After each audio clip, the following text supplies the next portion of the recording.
All right, this is Jesse, High Performance Earthworks. I'm down here checking out this job that we're being asked to estimate.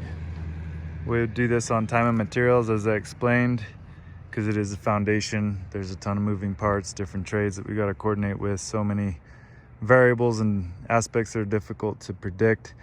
But that said, we are going to go ahead and put an estimate together. And here we got, this is the street view. This is the job site here.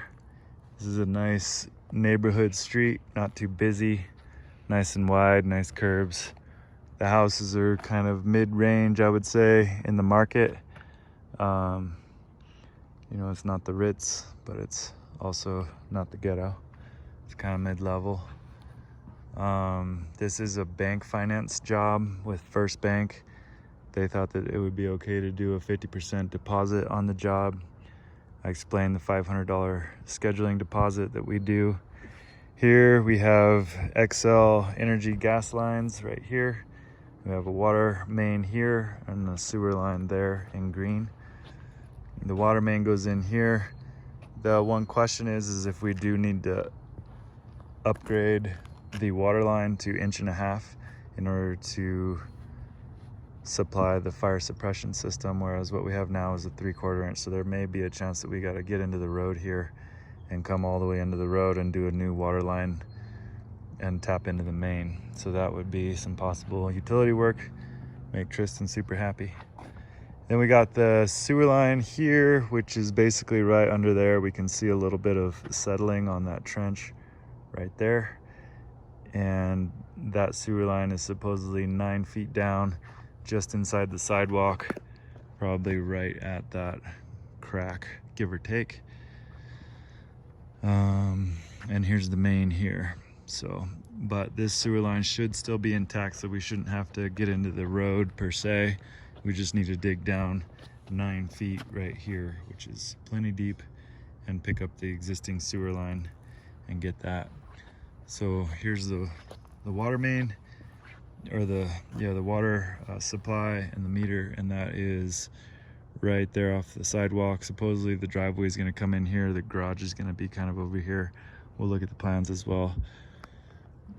The garage is going to be a slab on grade, right up at grade level here. One question that I have for the contractor is if we are going to want to do a construction entrance and perhaps cover this whole grassy area right here in front with vehicle traction control, also known as VTC, 4 to 6 inch crushed granite, in order to keep the mud off the street. That's going to be kind of up to the general contractor and the building district to see if that's going to be a requirement. So now we're kind of coming in here. We're going to have our garage is going to be right in here somewhere, the footprint. And then the house is going to be the majority of this lot. As a matter of fact, we have a 7-foot offset off of the property line, basically coming in 7 feet to here, give or take. But with the soils engineer and the soils report, they're calling us for us to do a 5-foot over excavation. So that basically takes us to 2 feet from the property line, and a huge variable and question mark is if we're going to have to do temporary shoring, because we're going to have a 9-foot vertical cut right here, and that is going to be a unstable cut bank right here. So there's a chance that we're going to have to figure out, we do need to get that question answered, if there's going to be some temporary shoring required, and how will we achieve that. That will potentially destabilize and undermine the foundation of this house here. Whereas if this house does have a basement, which it may, because you have that low window there, we may not have as big of a concern there. But that's definitely a concern for just the safety of the excavation and the concrete contractors. So here is where the previous basement got excavated, and that's the hole we're left with. All of the house has been removed, as well as the concrete, and that's the hole that's left. And that is not quite 9 feet down, probably about 8 feet down.